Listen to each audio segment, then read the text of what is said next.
Any questions about final projects? Two groups in the lab yesterday morning, 2 groups this morning. Time's a wasting, folks. I'll be in there this afternoon. I'll be in lab this afternoon. And of course, tomorrow afternoon, Friday afternoon. This weekend we will probably not have hours because I don't believe there's any demand yet. But Monday, the TAs are supposed to come in with a modified schedule that will maximize lab time. So I'll be doing the daytime because that's when I'm awake. And, I go to sleep like 5 p.m. So, actually that's not much of an exaggeration. And then TAs will be taking evenings and weekends. And Hamid is going to have the lab open at least a night or two as late as midnight. But we will not have the lab open after midnight by policy. So, Saturday afternoon, what time do people wake up on Saturday and get working? Noon? Huh? 2? On Sunday, they don't wake up. So Saturday's just... So very late Saturday would be like 8 a.m. Sunday. Yeah. So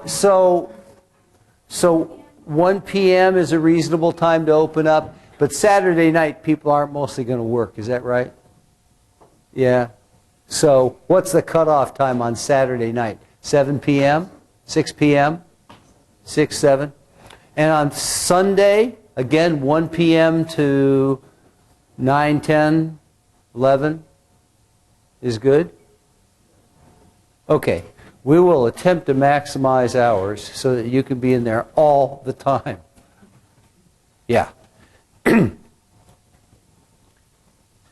Again, any questions about final project scheduling or logistics or parts? I ordered parts.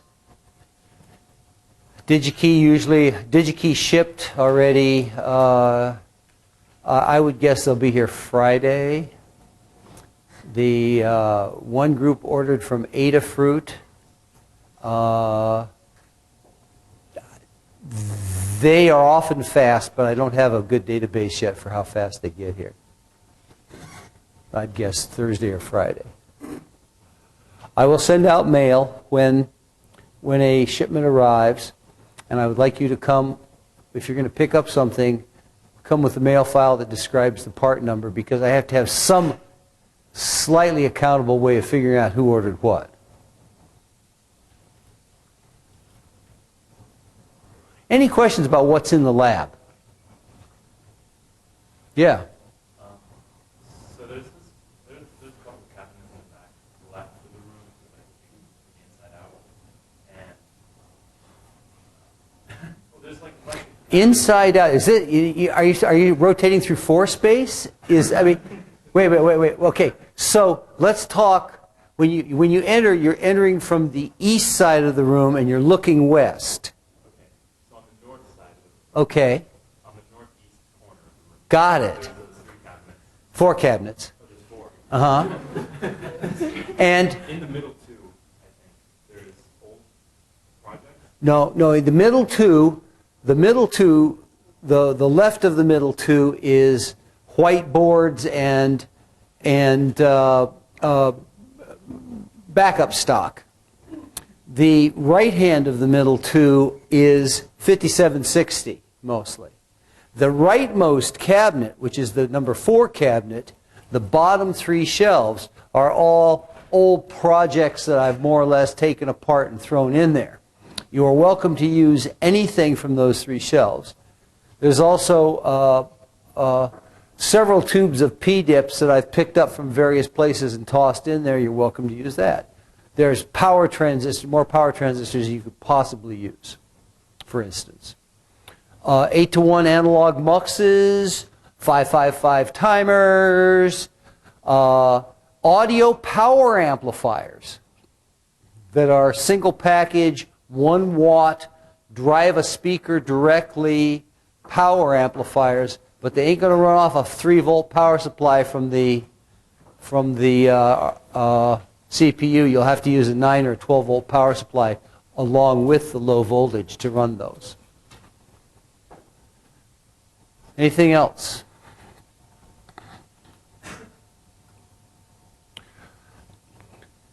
So there was a question on Bluetooth, how to use Bluetooth with this architecture.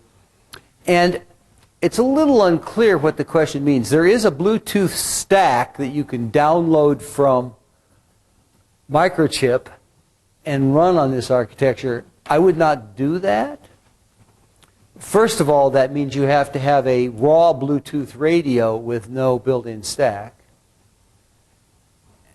And secondly, experience shows that porting Microchip libraries can be a difficult experience. So I would suggest using a Bluetooth module like the HC05 or HC04 module. It has the radio, it has the 2.4 gigahertz radio on it, but it also has a coprocessor that takes as input serial commands and does all of the Bluetooth protocol, packetizing, error checking, CRCs, media control, media access control, error checking, all of that. And are fairly reasonably priced. So if you're absolutely determined to use Bluetooth, use a Bluetooth module. But Bluetooth is a fairly heavy protocol, and there's no strong reason to use Bluetooth unless you are specifically wanting to communicate with a existing device that has Bluetooth built in, like your laptop or your cell phone. If you're just communicating between processors, there are much cheaper, lighter weight, lower power radios that you can use that might be more cost effective. So I can't remember who asked the question about Bluetooth. Somebody, all I remember is down here somewhere. So are you toothing it back to a laptop or between CPUs? To a phone, maybe. To a phone or a laptop. Okay. So Bluetooth makes good sense because it should pretty much work going to the laptop. But if you're going CPU to CPU, you might want to use the same radio that was used in ECE 3400, an NRF 24 R1 Plus or whatever, NRF 24. They're about, I'm going to say about $8, as opposed to a Bluetooth radio, which is more like 20. And the cheapest transceiver I know of is from SparkFun is about $6, runs at 918 megahertz.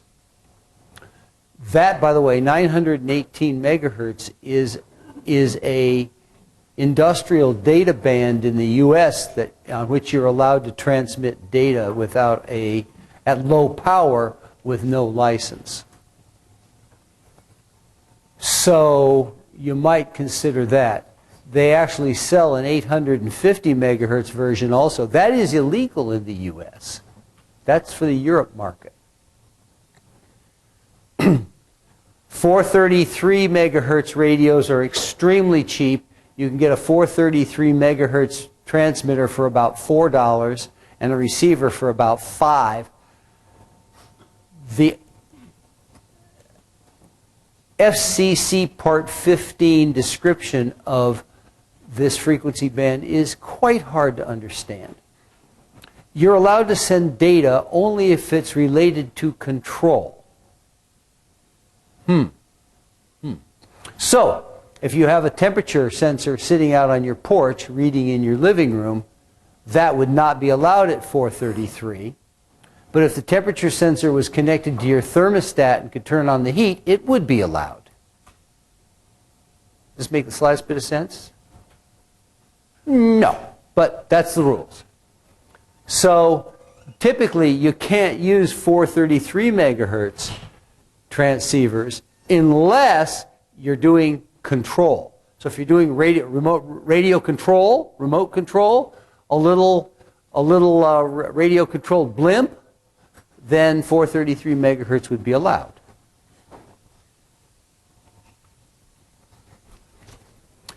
There are several examples in past years of projects that use various kinds of radios, and that's probably a better reference than anything I could do because the code's all there. So if we go to the final projects link,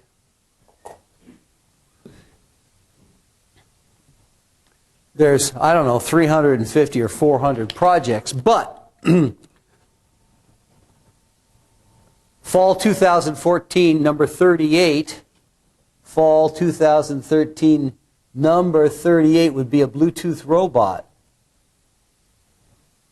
And in this case, the students did exactly what I said is overkill. They used Bluetooth to communicate between two microcontrollers. It's quite reliable. The range was good. They're running this thing all over Duffield. How come we got half a picture there? And their code will show you how to use the HC05 module. Should be a parts list at the bottom of the report. And it's not a bad idea just to look at the report as an example of a good report. Oh, there's the robot being run in and out and all around. Let's see. Yeah, they used an HC05 Bluetooth. Goes to the transmit receive lines of the microcontroller. You'd run it into the UART lines on the PIC32. And they needed a logic level converter because the old Atmels were running at 5, but you don't need the logic converter because the module runs at 3 volts or 3.2, 3.3. So there's quite a lot of information here on how to use the module. The code will tell you how to set it up. There's also fall 2013, number 11 would be a wireless pedometer. Wireless pedometer. Slowly loading. Or just died, one of the two.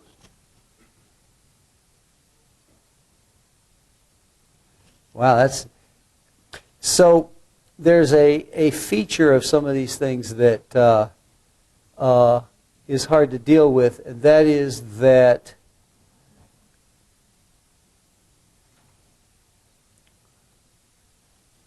there's a tendency for when you're building a web page to take a picture with your cell phone and then leave the images at full size and use HTML to scale them down to 320 by 240 when they're actually 5 million by 8 million.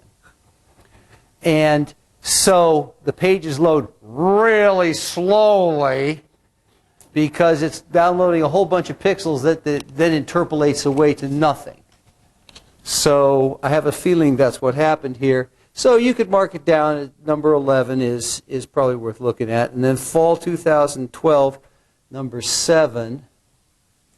Wow. That's pathetic. Let's see if we can turn that off. Fall 2012, number 7. Oh yeah, this was pretty interesting.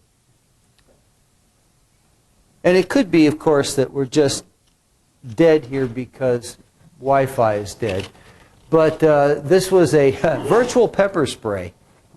It's the thing you held up and went click, and it blasted a strobe into the person's eyes, took their picture, Use Bluetooth to send it to the cell phone and transmit it out and call 911. That's pretty cool. And I guess we're not going to see any of this because, wow, it is deader than hell.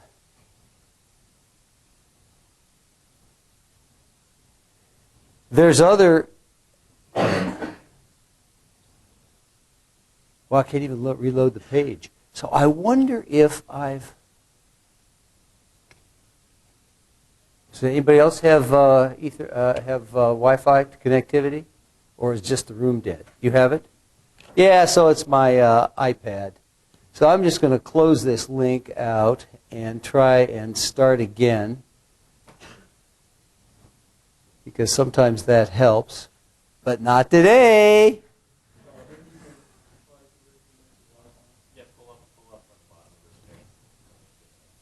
Oh, Wi-Fi's fine. That's the problem.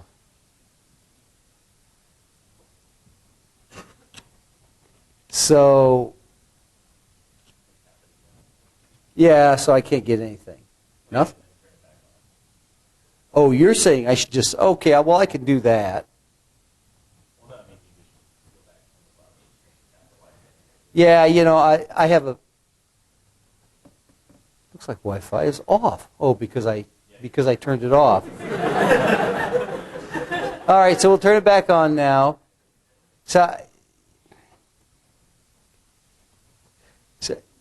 There's a limitation on the number of user interfaces you can learn in your lifetime, and I'm near my limit. So I tend to do things in a stylized fashion because that minimizes memory. Mine, that is. So I got nothing. Okay, so the next step is we kill this POS browser. Got to sweep up with 5 fingers. Yeah. Then I'd have to learn something else, right? Boom. It's dead.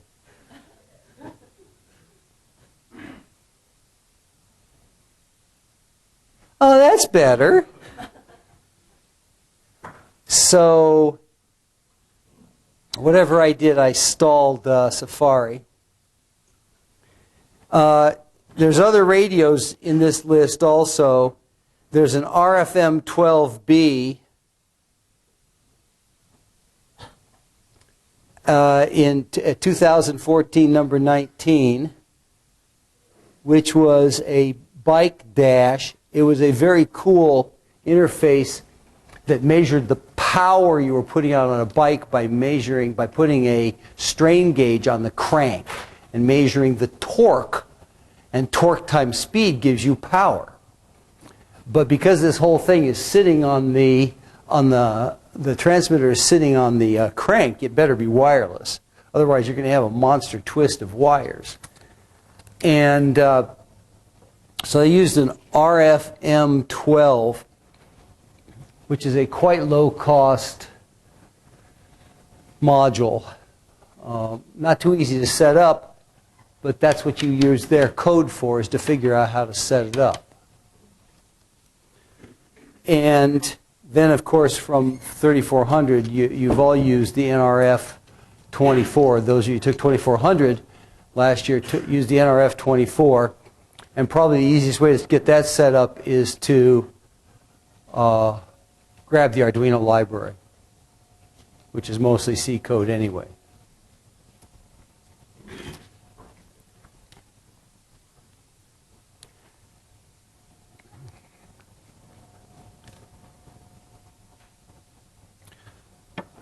Any other thoughts on wireless? Anybody else going to use some other module? There's 100 modules available at every price point you can think of, from $4 to $1,000.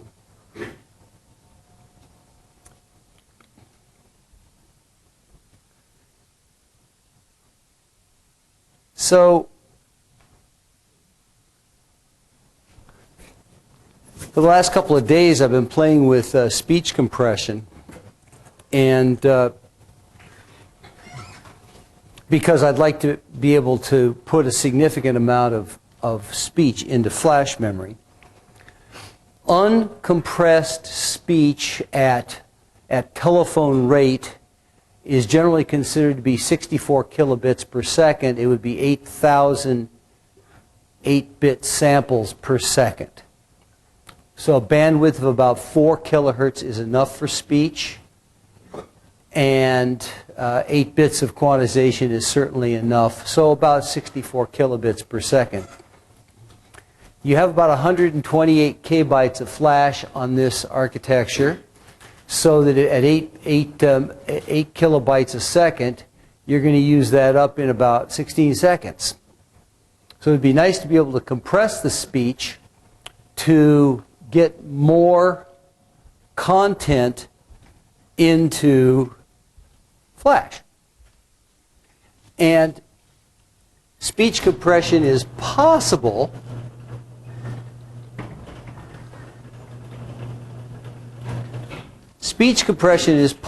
because the speech waveform, this 64 kilobits a second, is rather redundant. And the reason it's redundant is the physical structure of your throat, which generates the sound. You could think of this, your vocal cords that generate the primary sound that you use for communication, is a relaxation oscillator and produces a waveform that looks something like this. So you have vocal cords slamming shut, then being blown open, then slamming shut and blowing open. Power spectrum, since it approximates a sawtooth, the power spectrum, log F versus log A, goes something like 1 over n, since there's a discontinuity, goes something like 1 over n.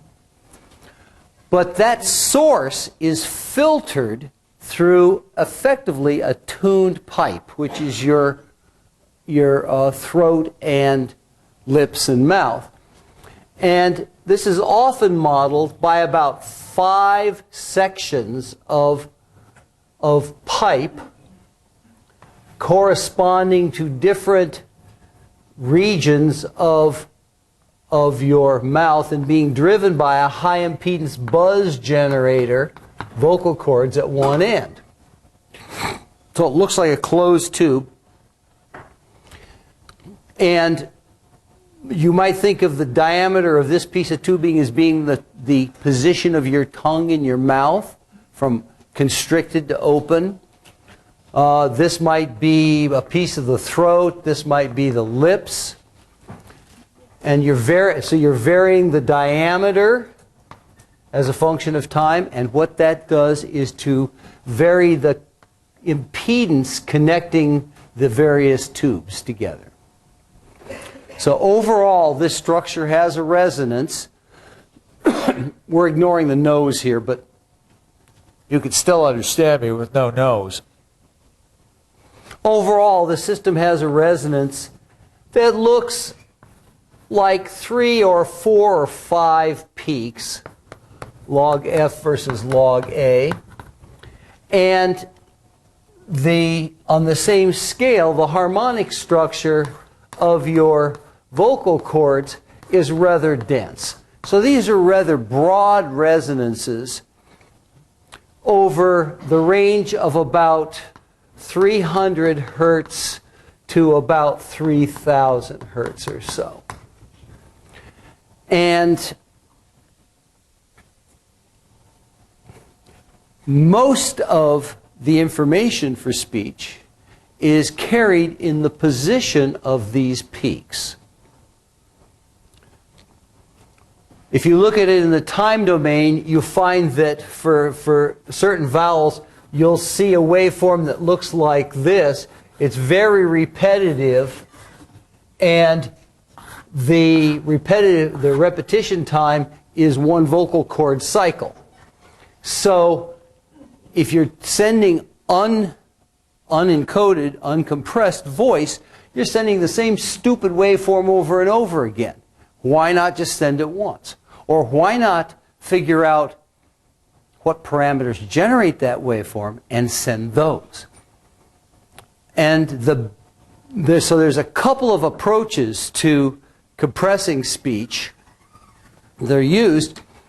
One is called linear predictive coding, LPC, linear predictive coding, which says that you're going to, over a short time, typically 20 milliseconds or so, and the reason for choosing 20 milliseconds is you can ask the question, over what period of time is the system quasi-static? In other words, over what period of time can you consider the shape of the tongue and the throat to be constant? So then you ask, how fast can you actually change the shape of your throat? And it's a few cycles, a few hertz, right? You can't talk much faster than that. So 20 milliseconds seems to be a good interval over which you consider the system quasi-static. You measure samples for about 20 milliseconds, which might be 1 or 2 voice periods depending on the frequency of your voice. And then you fit the power spectrum. You fit the power spectrum with an all-pole filter. Typically a 10-pole filter, so you're trying to abstract something like 5 peaks. So you try and find the positions of up to 5 peaks, and there's a method for doing this. There's a couple of methods for doing this, but it's under various names called autoregressive technique. Do they talk about this in any signal processing class? Curve fitting through autoregression. Anyways, you can do some sort of least squares fit to this with the constraint of how many poles you'd likely to have, and it will find the dominant peaks. So what you then send, you do all this math on the compression end. What you then send across the phone line, because LPC is what's used for cell phones and for VoIP, what you would do would be to send the coefficients of the filters. So 10 coefficients every 20 milliseconds. Oh, well, that's only half a coefficient a millisecond. That's pretty good compression. So you send about 10 coefficients every 20 milliseconds, plus some idea of what the driving waveform shape is, what the frequency of the driving waveform is, and maybe a couple of other parameters. And then at the receiving end, you brute force reconstruct the waveform by generating a buzz mathematically, simulating the all-pole filters using some sort of recursive filter formulation, and you just generate the speech back.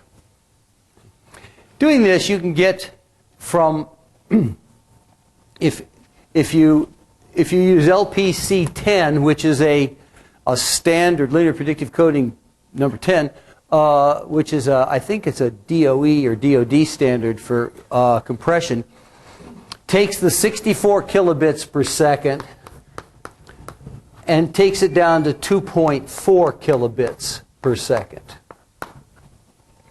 That's pretty good. And it's still pretty understandable.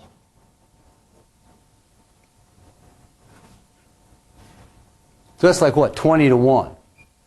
More than that, a little more than that. There's a lot of redundancy in this waveform. Now, linear predictive coding, sort of a rough calculation suggests that if you're going to do this on the PIC32, you need to do about 50 multiplies per sample time to do the encoding. So it's probably doable, but it's going to take some work. It'll be a good final project. Linear predictive coding.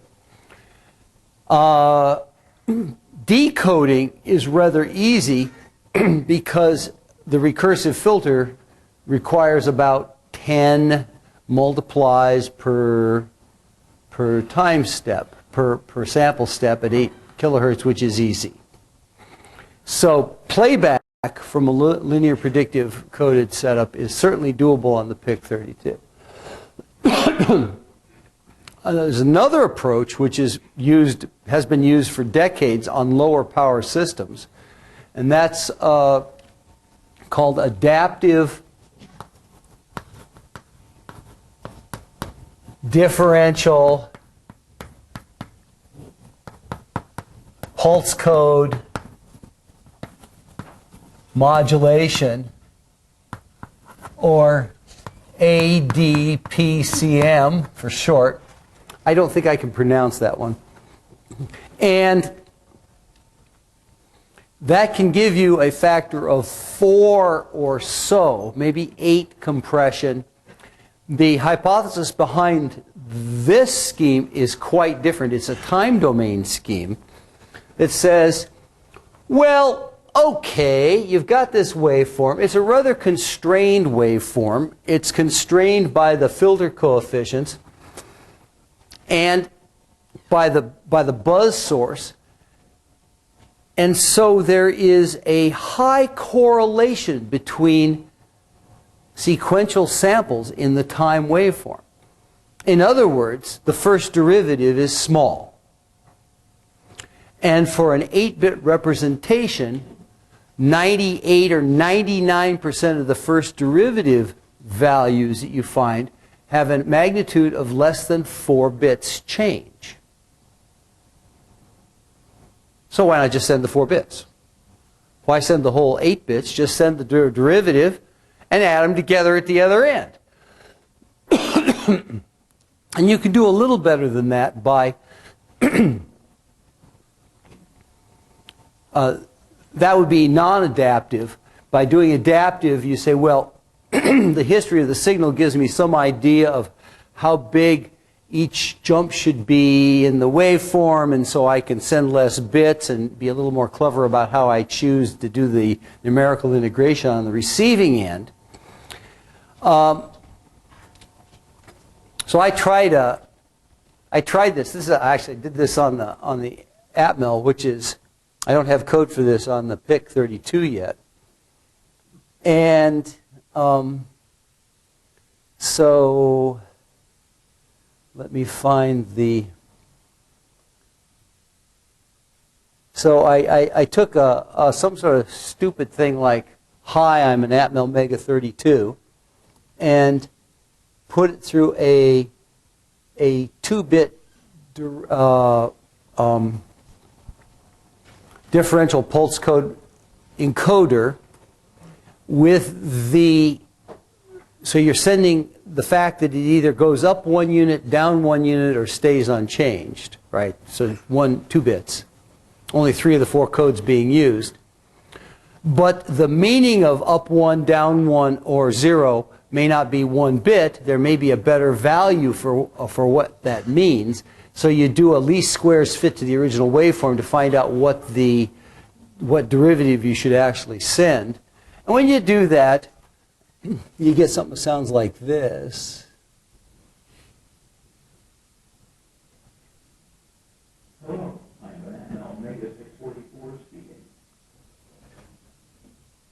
And that doesn't sound so bad for 2 bits. Now you go to 1 bit.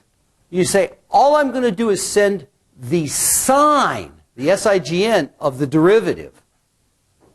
Okay, I'm just going to send the sign of the derivative.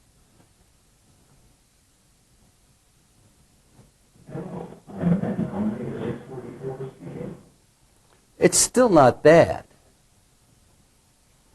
And that's a really low, that's an 8-to-1 compression for almost no arithmetic. You're doing a difference on the transmitting end and an add on the receiving end.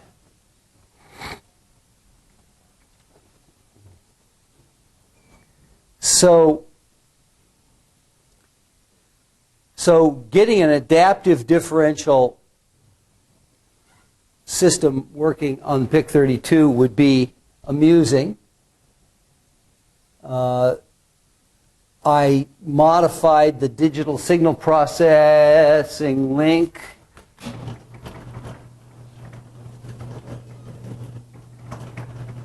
to include some data. So if we go to the DSP link, there's a speech compression and playback section. And it turns out, if we go down here and look at adaptive differential pulse code modulation, that there's a microchip app node on this. It doesn't happen to be for the PIC-32, but it should be able to, you should be able to implement this. And by the way, this is called ITU G721 standard compression.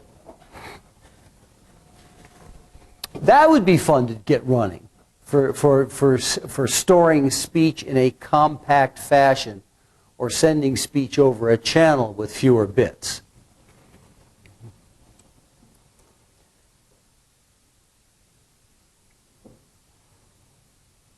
So I decided, I'd already written a system that implemented a series of filters. So this is 25 filters between 100 hertz and 2 kilohertz. And so what I wanted to try and do is to take the output of the filter, of each of the filters, calculate the average amplitude over about 20 milliseconds coming out of the filter, and send that as a coefficient for reconstruction at the other end. So there are 25 numbers coming out of the system. It turns out you only have to send 4 bits of those to get a good reconstruction. But the process of breaking the speech down into a filter bank, into the output of a filter bank, recording the output and then using the output to reconstruct the speech is called a speech vocoder. And it was invented in 1928.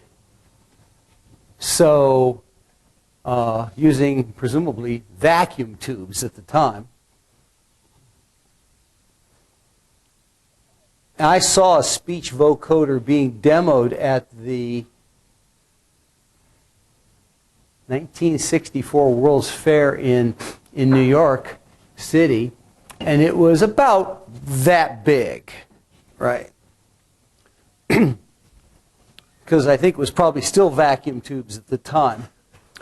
So I wrote a vocoder which takes a variable number of channels. I tried 8 channels, 30 channels, 15 channels. And the output, the original speech waveform, had a average spectrum that looked like this for counting the digits 1 to 9. The vocoder output had a spectrum that looked like this, and yet you can understand it. Even though the spectrum looks completely different. And there's a guy named Haskins at Johns Hopkins who studies this particular thing. I'll talk more about that in a minute. So here's a 30 channel reconstruction. Now, the way I reconstructed this was I didn't bother to play a waveform back through a filter bank. All I did was to do direct digital synthesis of n, in this case 30 pure sine waves, and add them together, weighted by the amplitude, the average amplitude of the filter bank for that frequency band. So it has a really weird sound to it.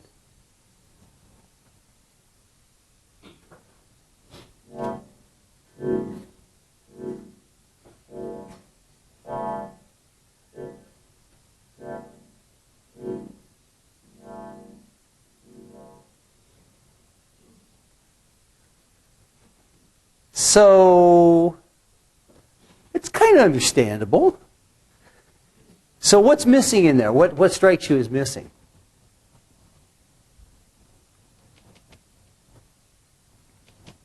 Yes. Exactly, the consonants. And the reason is that consonants, at least in English, are often produced by non-voiced sounds. So most of the energy coming from the vocal cords, all the energy comes from the vocal cords for vowels, A, E, I. But for S sound, S, that's white noise coming from your lips. And so this model is not capturing the broadband white noise. Although, if you listen carefully, you will think that you hear it because you're reconstructing it internally from what you hear. So, listen to it again and see if you hear consonants, particularly the sibilant sounds.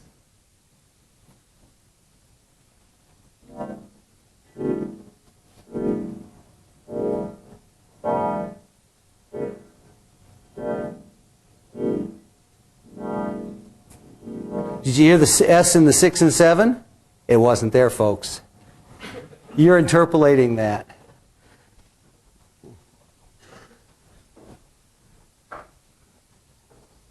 All right, so now we can say, though, all right, well, that's 30 channels. What does it sound like with 15 channels? Double the compression.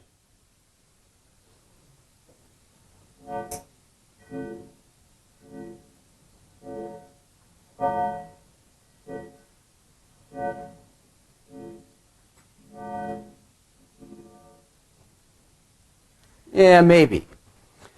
But we can do other things too. For instance, when you play it back, you're just synthesizing sine waves and multiplying by filter coefficients. So I can arbitrarily pitch shift by just using different sine waves, all with the same ratios. So here's pitch shifted up 30 frequency bands shifted up 1.75.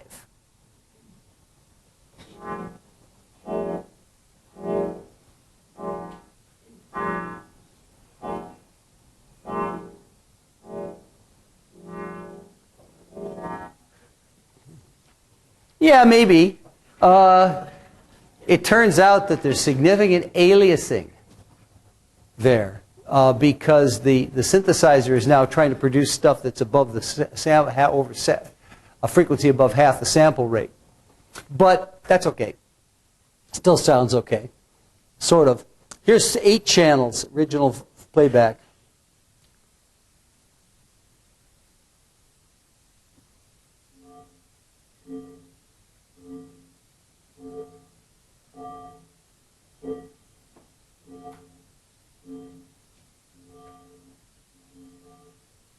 And I think that if you didn't know what I was supposed to be saying, you would have no idea what it was saying.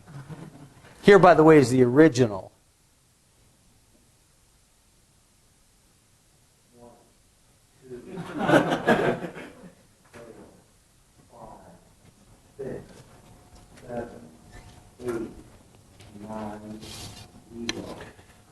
I suspect if used differential pulse code modulation, that it would actually be more understandable, and most of the error would be in high frequency noise.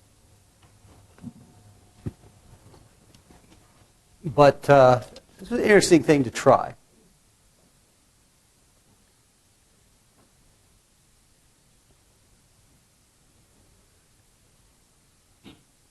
Any questions on that?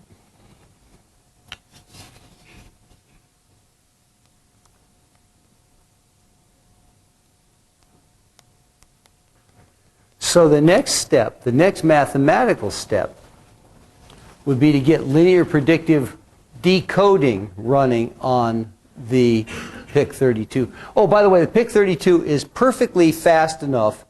It's just right. It uses about 75% of the CPU. If you put a microphone on the PIC32, you could talk into one side and in real time hear the vocoded output out the other side. And that's what I think would be an interesting final project, because then you could dynamically tune the number of components with one knob, or pitch shift in real time, or try and turn up the number of components to make it sound better. You can do all kinds of stuff. That would be interesting. Also interesting would be to first build a linear predictive decoder with the encoder running in MATLAB, and then figure out how to do the predictive coding on the PIC32 so that you could store speech directly into some high density storage medium at 20-to-1 compression. Implementing LPC 10 would be really interesting to do. So I linked up some links on this. This one, History of LPC, is pretty nice. There's also quite a long article on LPC low bandwidth encoding. And some talk about standards. If you actually want your PIC32 to be operational with, say, a voice over IP system, what standards do you have to meet to make that work?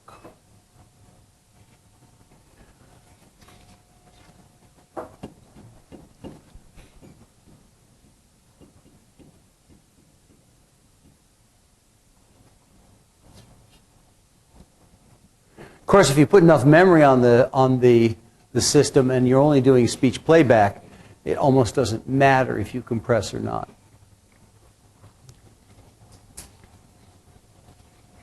I'd still like to have a good quality talking voltmeter.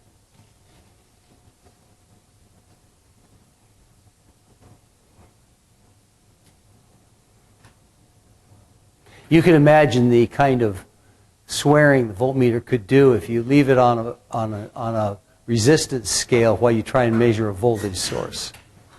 You know, that would teach you not to do it. A voltmeter with attitude. You fool! All right, so where are we at this point? What do you want to hear about? It's now the first week in November. We have exactly 1 month until the last day of classes. Gasp. So only 4 weeks left on the final project. Do we want to switch over to lab only?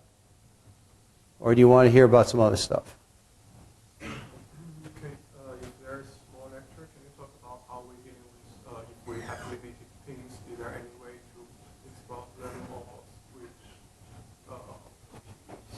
So that's an easy question, and that is, with limited pins, you use a port expander or a shift register. Now, the problem with a port expander is that you have a lower update rate. So Microchip makes a SPI port expander, which I believe Tamid has. Have you looked at Tamid's blog? Everybody looked at Tamid's blog. It's amazing.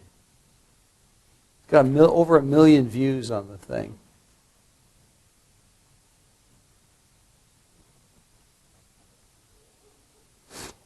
And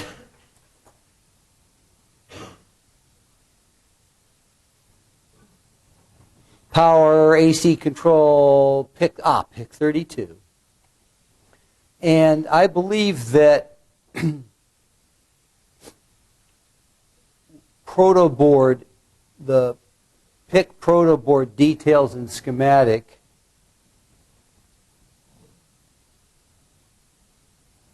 Oh, no, he didn't put the port expander on this one. I'm wrong on that.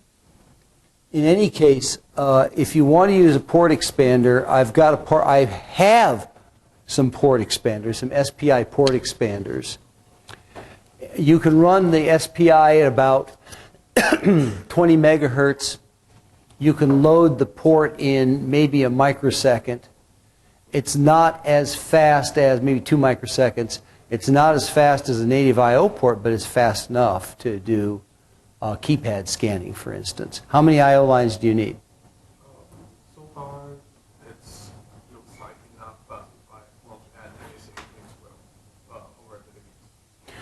So as long as it's not too fast, you can either go to a formal port expander. If it's output only, is it output only, or do you need input-output?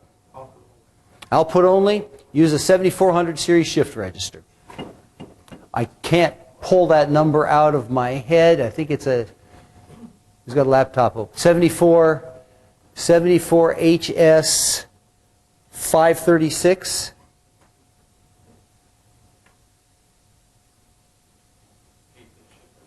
Eight-bit shift register. Or just do TTL 8-bit shift register. 595. Yeah, okay. We probably have those. They make a great They make a great output port. The port expanders do input, output with pull-up resistors, everything that a normal microcontroller port would do. But if all you need is output to say drive LEDs or drive a keypad scanner or something like that, then just use a TTL shift register, a 595. They're cheap, 25 cents. We've got them in lab. What's not to like? Oh, except TTL, make sure that you're using 3-volt compatible TTL.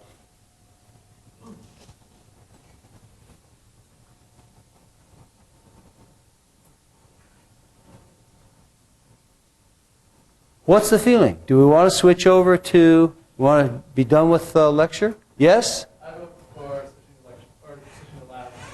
Okay, actually somebody with an opinion. Good, thank you. What do other people think? Yes? I vote for Bruce Lamb coffee hour.